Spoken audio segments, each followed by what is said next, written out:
In the cold emptiness of deep space, a broken alien ship drifted quietly.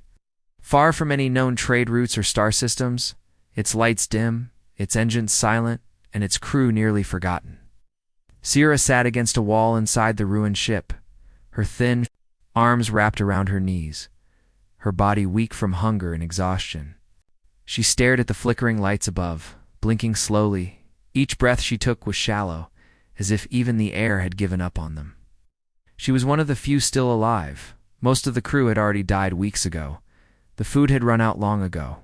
And the life support system barely worked. Water was recycled so many times that it tasted like metal. Hope had left the ship long before the power did.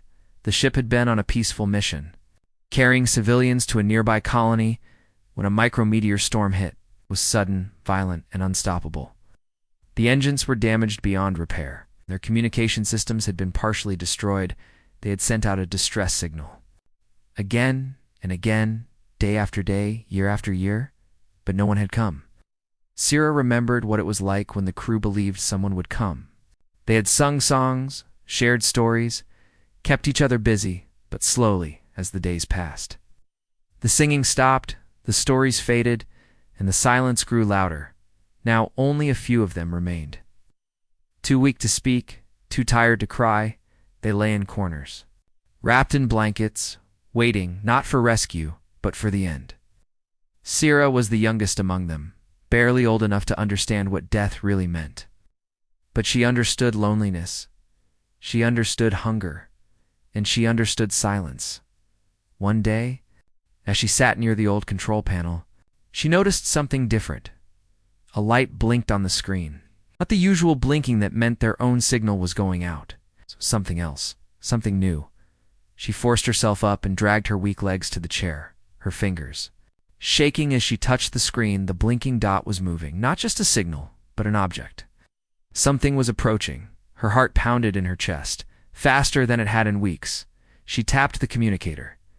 Her voice barely more than a whisper. She called to the others. "Something's coming," she said. But only one or two weak groans replied. The dot came closer. Far away aboard the human warship Argon Lancer, Captain Alex Monroe leaned forward. In his seat, watching the same blinking signal on his own screen. "Captain," said Officer Leo Barnes, his voice tight with confusion.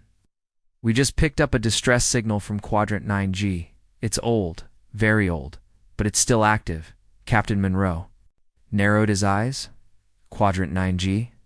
That place hasn't been traveled in decades. Who would be out there?" "That's what makes it strange," Leo replied. "The signal matches an alien civilian code. It might be a ghost." Monroe stayed quiet for a moment, then turned to his second-in-command. "Lieutenant Carla Dean, thoughts?" "Command says ignore anything outside the patrol route," Carla said firmly. "But I think we should check it out, just in case." Monroe gave a small nod, then turned to the bridge crew. "Set course for 9G. Let's see who's still out there." As the Argon Lancer turned and entered the forgotten region of space, its engines hummed. Quietly, the crew unaware, they were about to change someone's life forever. Back on the alien ship, Sierra kept watching the blinking light, her hands pressed to the cold glass of the main viewport. Her eyes filled with something she hadn't felt in a long time, hope. She crawled back to one of the few remaining crew members, an older female who had once been a teacher. "They're coming," Sierra whispered. "A ship is coming." The woman opened her eyes slowly, dry and tired. "Real?" she asked. "Yes," Sierra nodded, tears in her eyes. "Real." The ship outside their window grew larger every hour, and finally, its lights pierced the darkness. The Argon Lancer stopped beside the broken alien vessel, its massive shadow stretching across the hull like a guardian. Inside, Sierra and the others waited, silent, afraid it might just pass by, afraid it wasn't real. Then the docking clamps clicked, the airlock hissed, and the doors opened. A beam of light cut into the darkness of the alien ship, followed by the sound of boots on metal. Captain Monroe stepped through first, wearing full gear, followed by Nora Briggs and two medics. He raised his visor, looked around, and saw the hollow eyes staring back at him. "Dear God," he whispered. Nora moved quickly, scanning the room with a medical reader. "They're barely alive." We need to get them help now. Monroe knelt beside Sierra, who looked up at him with wide, scared eyes. You sent the signal? He asked softly. Sierra nodded slowly, too weak to speak. He reached out a gloved hand. She took it. It was warm. You're safe now, he said, for the first time in years. The darkness in deep space wasn't so empty anymore. The crew of the Argon. Lancer moved quickly. The ship was alive with motion. People shouting orders, running scans, and preparing medical equipment. Captain Alex Monroe stood on the bridge, eyes locked on the broken alien ship outside the window. He had seen many things during his service, but this felt different. This ship had been left alone in the dark for too long, and now it was his responsibility. Lieutenant Carla Dean walked up beside him, holding a data tablet. We found about 17 survivors. Some are barely breathing. Others can't move at all. The youngest one, the girl who signaled us, she's weak but alert, Monroe nodded. We need to get them all on board. Medical bay and food priority. Full quarantine protocols just in case, but treat them with care. Carla looked at him, her voice quiet. Command isn't going to be happy about this. I know, Monroe said, not taking his eyes off the window. But they weren't the ones floating in the dark, down in the hangar. The recovery team gently carried the survivors into the ship. Medics rushed forward, checking vitals, giving fluids. Wrapping the weakest in thermal blankets, Sierra clung to one of the medic's arms, her small body trembling. She had never seen humans before, their uniforms, their helmets, their strange language. But their hands were gentle. Chief Engineer Nora Briggs stood by the power console near the main docking bay.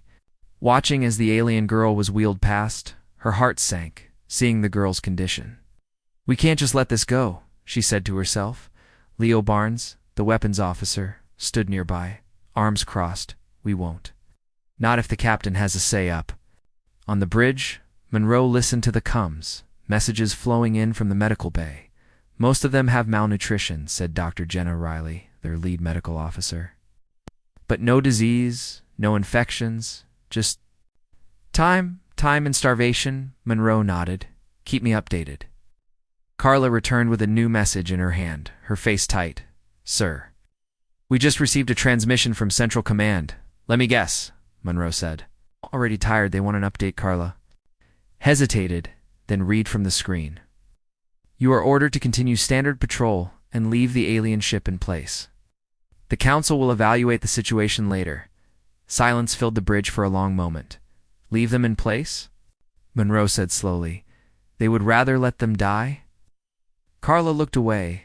They say, it's not our problem. The ship doesn't belong to any known ally. And our jurisdiction ends at Sector 12. Monroe clenched his jaw. That ship is less than 20. Clicks from our space lanes. We found them. They sent a signal. And they're alive, sir, Leo said, stepping forward. If we disobey command, we could all be court-martialed. Monroe turned to face his crew, his voice calm but firm. Would you rather leave them out there to die? The crew stayed silent. Nora stepped forward.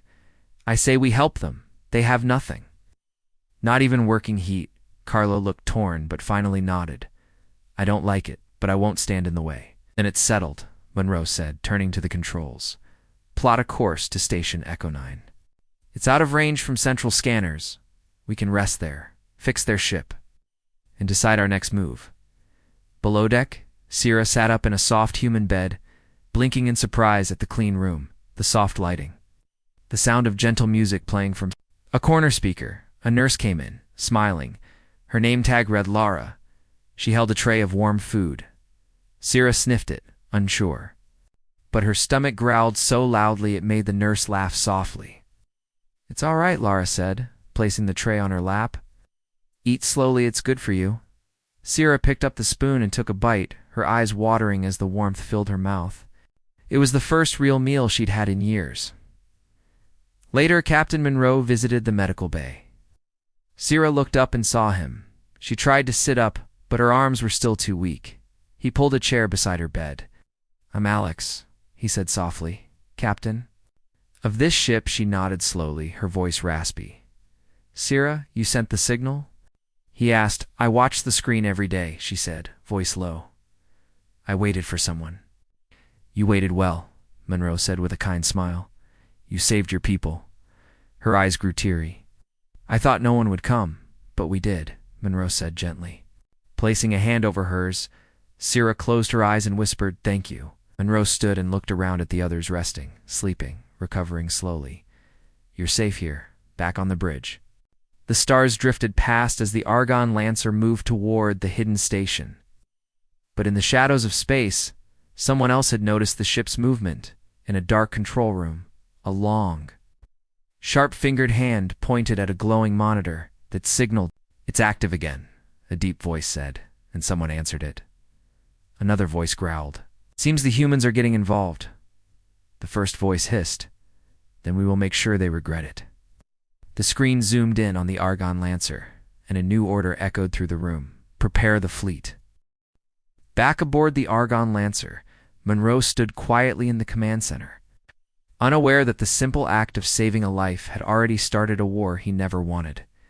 The Argon Lancer docked gently with the damaged alien ship once more, this time not to rescue, but to explore. The emergency rescue was complete. But now, Captain Monroe wanted to understand how the ship ended up like this, and what could be done to help them more. He walked down the docking tunnel with a small team, including Nora Briggs, Lieutenant Carla Dean, and 2 security officers. The air inside the alien ship was cold and smelled like rust and recycled oxygen. Lights flickered weakly, walls were cracked, wires hung like vines from the ceiling. They stepped carefully, hearing their own boots echo in the silence. "It feels like a graveyard," Nora said quietly. "It almost was," Monroe replied. They entered what looked like the command deck. It was dusty and broken, but some of the screens still showed life. Nora moved forward, brushing off debris and connecting a portable battery to one of the panels. Carla walked to the captain's chair. Broken in half, bloodstains dried on the side. She frowned and looked at Monroe. "Whoever was in charge, ... died here." Nora finally got a screen to light up. Static at first, then old logs began to scroll by. "Captain, these logs go back 17 years, she said in disbelief. 17? Monroe echoed. "They were out here that long?" "Yes, and it looks like they sent out signals regularly," Nora said, scrolling through pages. "They didn't give up until maybe 2 years ago." Carla shook her head. "That's when their power systems must have collapsed. They spent hours collecting logs, notes, and anything they could save." Monroe wanted to give these people a record, a history, not just a silent tomb in space. Meanwhile, Syrah sat on the Argon Lancer, dressed now in simple human clothes. Her body still thin, but her eyes more alert. She watched the humans with curiosity. In quiet awe, Lara, the nurse, gave her a small communication tablet with a translator installed. "You can use this to talk to us better now," she said kindly. Syrah typed a message slowly. "Why did you come?" "No one else did." Lara read it and smiled. "Because we saw you," Syrah typed again. "But others saw too." Lara looked serious now. "Yes, but we were the ones who stopped, later that evening." Captain Monroe came to speak with Syrah. He sat beside her. "Holding a small device, we found some of your ship's records." Syrah nodded slowly. "You were headed to a colony, right?" He asked. "Yes," she said, using the tablet. "A new home, peaceful." "You never made it," Monroe said quietly. "No," she typed. "Sky rocks hit us, fire everywhere. We lost power. Many died fast. We tried to fix it. But the ship was too broken." Monroe leaned back in his chair. "Why didn't anyone come? Your people must have known." Syrah looked down, her fingers shaking as she typed. "We were not important, not soldiers, not leaders, just workers and families." Those words hit Monroe harder than he expected. Not important. He stood up and gave a small nod. "You matter to us now?" The next morning, the entire crew of the Argon Lancer gathered in the main hall. Monroe stood at the front. "We've all seen what happens when people are forgotten." He began. "That ship drifted for almost 2 decades, and no one came." The crew listened in silence. "But we came," he continued. "Not because it was easy, not because we were told to, but because it was right." He paused and looked at them one by one. "Now I ask you all, are we done? Do we turn away now and let command take control, or do we finish what we started? One hand went up, then another, then all. Monroe smiled. Good, down in engineering. Nora and her team worked on restoring the alien ship systems. They replaced parts, rerouted power, and cleaned the mess left by years of decay. Sierra visited often. Helping where she could, she knew the ship better than anyone, and even if her hands shook, her knowledge was priceless. This panel connects life support, she said once, pointing with her thin fingers. Are you sure? Nora asked. Yes, Sierra nodded. I watched them fix it many times. Nora smiled. Then we fix it again. As days passed, the alien ship began to show signs of life again. Lights came back on, air flowed, and the cold metal warmed slightly. Sarah walked the halls with a small group of humans, showing them rooms, telling them who used to sleep there. Where children once played, where the teacher read stories at night, it was more than repairs. It was remembering. One night, as Monroe walked the bridge of his ship, Carla joined him. You think this will change anything? She asked. Maybe not now, he said, but maybe someday someone will hear this story and stop for the next Sarah. Carla looked out at the stars. We didn't just save them. They changed us too, far away. Hidden in the shadows of an asteroid belt, a small fleet of dark ships watched the Argon Lancer. They repaired the vessel, one voice said. They protect the weak, another answered with disgust. Let them finish. The first voice said, Then we strike. Back aboard the Argon Lancer, Sierra stood by the viewport, her fingers resting on the glass. The stars no longer looked like enemies. They looked like home. Captain Alex Monroe stood in the communications room, arms crossed, eyes locked on the holographic screen in front of him. The face on the screen belonged to Admiral Carrick, a cold and serious man who spoke with a voice that never changed tone. Captain Monroe, the Admiral said, you are hereby ordered to cease all interaction with the alien vessel and return to patrol route. Monroe didn't move. With all due respect, sir. We found 17 survivors on that ship. They were starving, dying, and alone for years. It doesn't matter. The Admiral replied, They are not under human protection, and this mission does not fall under your current assignment, so we leave them to die? Monroe asked, That is not your concern anymore, the Admiral said. Then cut the transmission. Monroe stood in silence for a moment, the room now empty except for the quiet hum of machines. Carla Dean walked in slowly. So that's it? Orders are final? Officially, yes, Monroe said. Unofficially? ... I'm not done. Later, in the main hall, Monroe gathered his core officers, Carla, Nora, Leo, and Dr. Jenna Riley. Command wants us to walk away, Monroe told them. They say, this isn't our problem. But we made it our problem, Leo said, his jaw tight. I say we finish what we started, Nora added. We can get that ship space ready in a few more days. Carla looked uncertain. If we go against orders? We all risk court-martial, even prison, Dr. Riley nodded. But if we obey, we leave people to die. The room went quiet. I'm not forcing anyone, Monroe said softly. But I'm not leaving them behind. One by one, the officers gave small nods. We're with you, Carla said at last. In secret, the Argon Lancer began preparing. Food supplies were packed, medical kits assembled, spare parts collected. Nora and her engineers worked double shifts in silence, hiding their work from external scans. Sierra noticed the change in mood, the quiet tension. The fast movements, she asked Lara, the nurse. Are they sending us away? Lara didn't answer at first, then said, No, not if the captain can help it. Sierra typed on her tablet, I want to help, you already have, Lara said with a kind smile.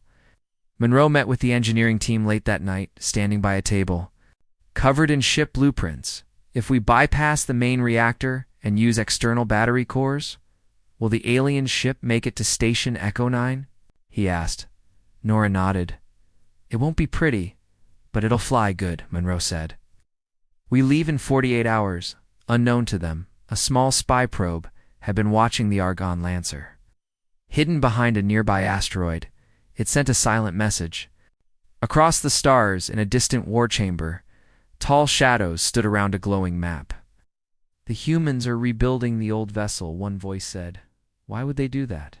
Another asked. It is weak. It holds no value, because they care, the first voice hissed.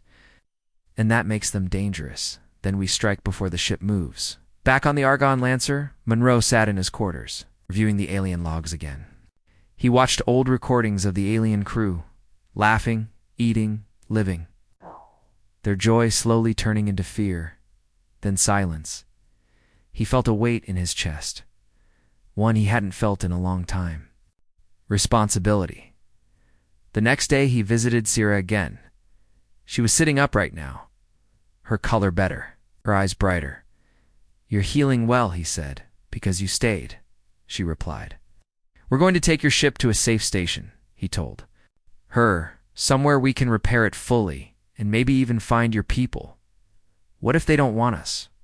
She asked. Then you'll stay with us, Monroe said. You have a home either way. Tears filled her eyes, but she smiled. In the cargo bay, Leo and Nora loaded fuel cores into the alien ship.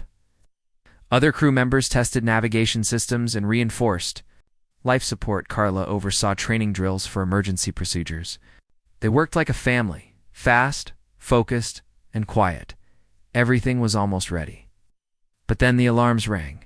Unidentified ships approaching fast. The officer at the comm shouted. Monroe rushed to the bridge. How many? 3, the officer said. Unknown design, but fast and armed. Raise shields, Monroe ordered.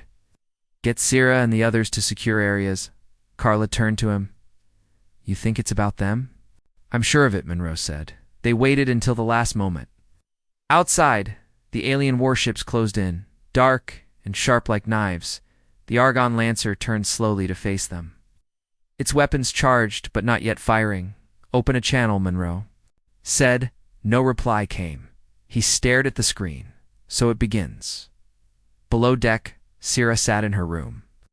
Hearing the distant hum of engines and alarms, she closed her eyes and whispered to herself. Not in fear, but in hope, because for the first time in her life, someone had chosen to fight for her. The enemy ships hovered close, unmoving but threatening. Like sharks circling a wounded creature, Captain Monroe stood on the bridge, eyes fixed. On the radar, tension spread through the crew like cold wind.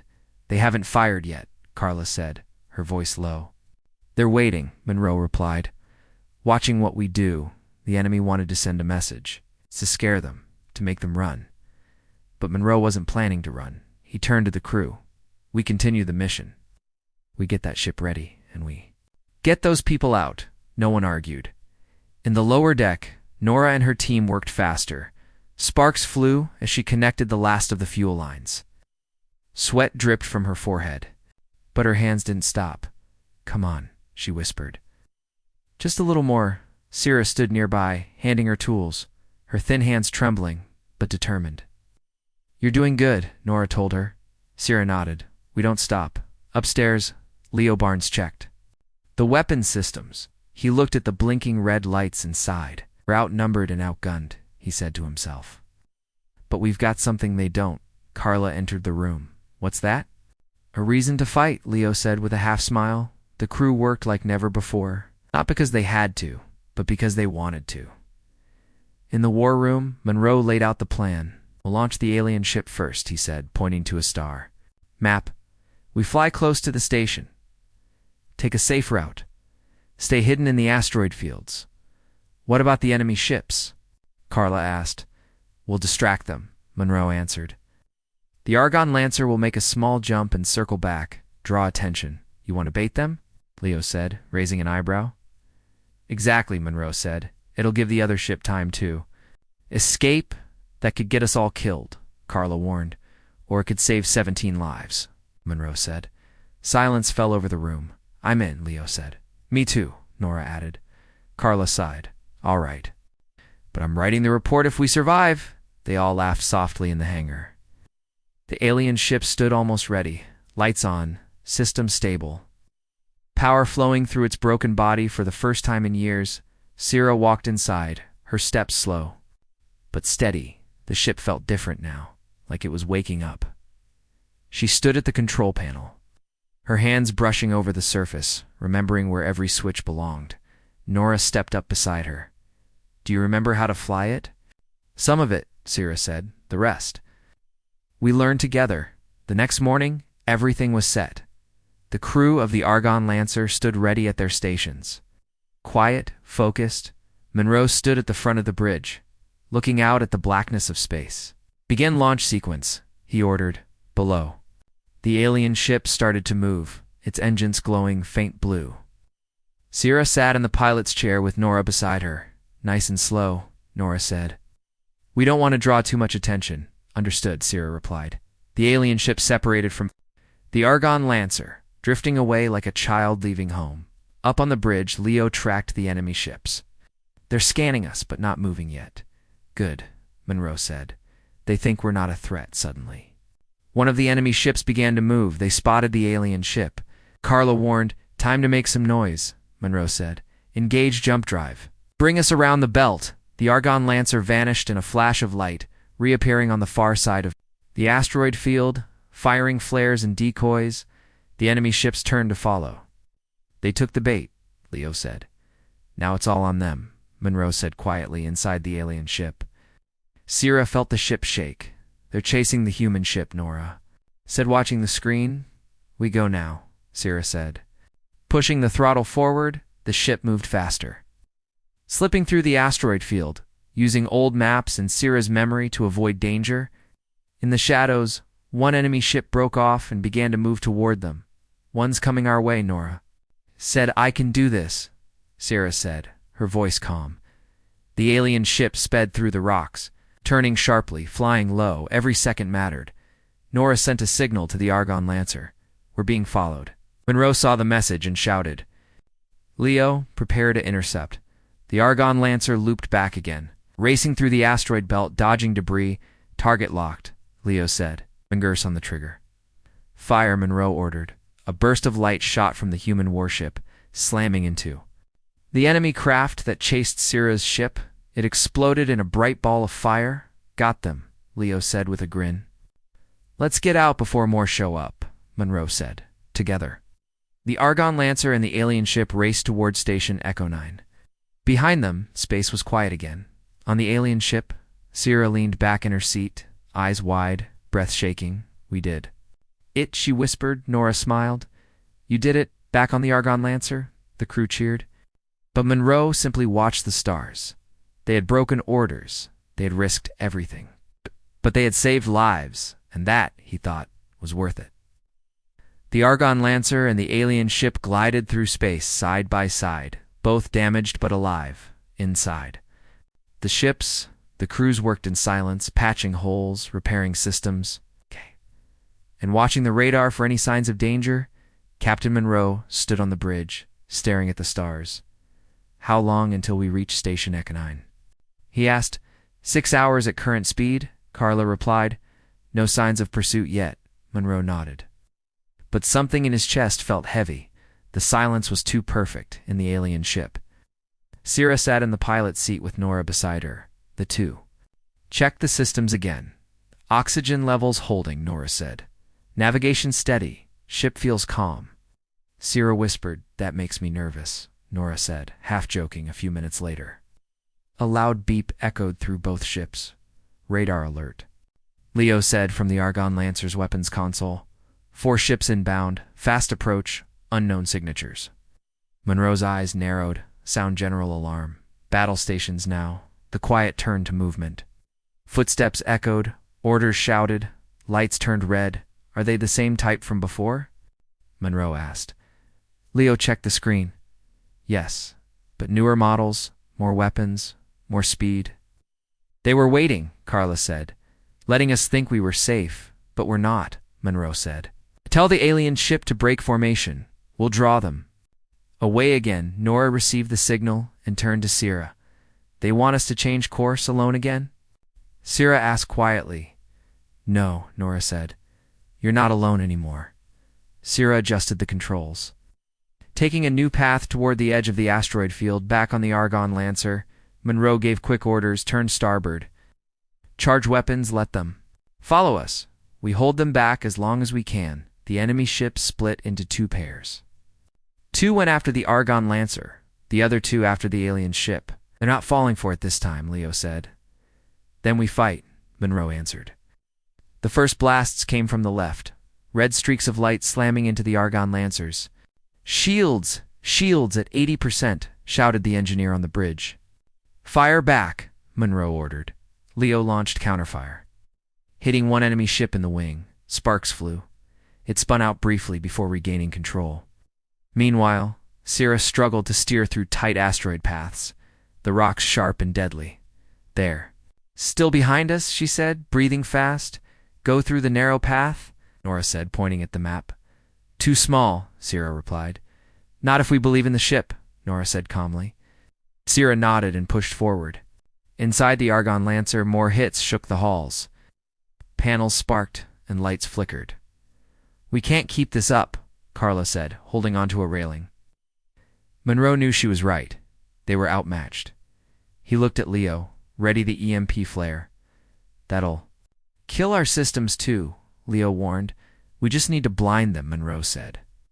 Leo nodded and activated the countdown. EMP in 5, 4, 3, 2. Now, a bright flash exploded in space. Wave energy knocked out all nearby electronics for a moment. The Argon Lancer went dark. Restart systems, Monroe ordered. Slowly, the lights came back on. Screens rebooted. Engines hummed again. Did it work? Carla asked. Yes, Leo said, grinning. One of their ships is drifting. The other's damaged. Now we run, Monroe said, in the alien ship. Sierra made it through the tight rock path. The enemy ships behind her tried to follow, but one hit a rock. And exploded one down, Nora said. They're not stopping, Sierra said. The last one is still coming. She turned the ship sharply, trying to lose it in the dust clouds. If we keep going like this, we'll burn out the engines. Nora said, then we face them. Sierra replied. She brought the ship to a sudden stop, turned it around, and aimed directly at the enemy. What are you doing? Nora shouted. We're not prey anymore, Sarah said. She fired the last remaining pulse weapon. It hit the enemy ship dead center, not enough to destroy it, but enough to cause it to spin and crash into a floating asteroid. The silence returned back. On the Argon Lancer, the crew cheered as the radar showed the alien ship still alive. They did it, Monroe said, smiling for the first time in hours. So did we, Carla said, looking at the half-burning control room. Status on our engines? Monroe asked. 70%, the engineer said. We can make it to the station. Tell both ships to head there at full speed, Monroe said, as the two ships moved forward again, stars blinking gently around them. The chase was over for now, but the danger wasn't. In a hidden command center, far from the fight, a group of tall, dark creatures watched the battle footage. They survived again. One hissed. Then we attacked the station next. Another growled. We end this story before it spreads. But on the Argon Lancer, the crew stood strong. They had fought the enemy, they had defied command, they had saved lives, and they were not done yet. The journey to Station Echo-9 was quiet, but the silence didn't bring peace. Captain Monroe stood on the bridge, arms folded, watching the stars. He could feel something was wrong. His gut told him the enemy wasn't finished yet. How long until we reached the station? He asked. 1 hour, Carla replied. No signs of enemy movement, but just as she finished speaking. The radar lit up. Incoming, Leo shouted. 3 enemy ships straight ahead. And they're not slowing down. Monroe's jaw tightened. They know. Where we're going? They're trying to stop us before we reach the station. Carla said. Weapons online, Leo said. But we're still low on ammo. Then we use what we have, Monroe said. Tell the alien ship to stay behind us. We hold the front. Sierra received the message and looked at Nora. They want us to stay back. Let them take the fight, Nora said. We help if needed. The two ships flew together, but the Argon Lancer took the lead. Like a shield, the enemy ships fired first. Blasts of red light shot through space, shaking the Argon Lancer shields, holding at 60%. Leo said, fire back. Monroe ordered. The Argon Lancer responded, hitting one of the enemy ships, but not enough to stop it. They're too fast, Carla said. We can't take all 3. We don't need to, Monroe said. Just hold long enough. More blasts hit the hull. Sparks flew, alarms screamed. In engineering, the crew worked fast to stop fires and fix broken systems. Reactors overheating, the engineer shouted, "Divert power." "From non-essentials," Nora said, running through the smoke. Sierra followed her, coughing. "I can help." "Your reactor design is similar to ours." "What?" Nora looked surprised. "Let me try," Sierra said. Together, they reached the reactor room. Wires were loose, panels burned. The core pulsed too fast. Sierra pointed at a small valve. "That one controls the coolant flow." "You sure?" Nora asked. "Yes." Sierra replied. Nora turned the valve and watched the pressure drop slightly. "It worked," she said up on the bridge. Leo shouted. "One enemy ship down. Direct hit, 2 left." Monroe said, "Keep it up." But then another blast hit them hard, throwing Monroe to the floor. "Hull breach on deck 4, Carla shouted. "Seal it," Monroe said, pulling himself back up. The ship shook again. "One of them is charging something big," Leo said. "A power weapon. If that hits us, we're done," Carla said. "What about their blind spot?" Monroe asked. Leo checked the screen, behind and low, but it's tight. "Take us in," Monroe said. Carla hesitated, then nodded. "Aye, Captain." The Argon Lancer dove beneath the enemy ship, flying close to its hull. "Now," Monroe said. Leo fired the last torpedo. It struck deep under the enemy ship, causing a huge explosion. "That's 2 down," Leo said, smiling through the smoke. The last enemy ship backed off for a moment. "They're calling for help," Carla said. "We need to end this. We can't take much more," Monroe said. Suddenly, the alien ship moved forward. "What are they doing?" Monroe asked. "They're charging something," Leo said, inside the alien ship. Sierra and Nora stood at the front console. "I connected our power to the weapons," Sierra said. "This is our last shot. Let's make it count," Nora said.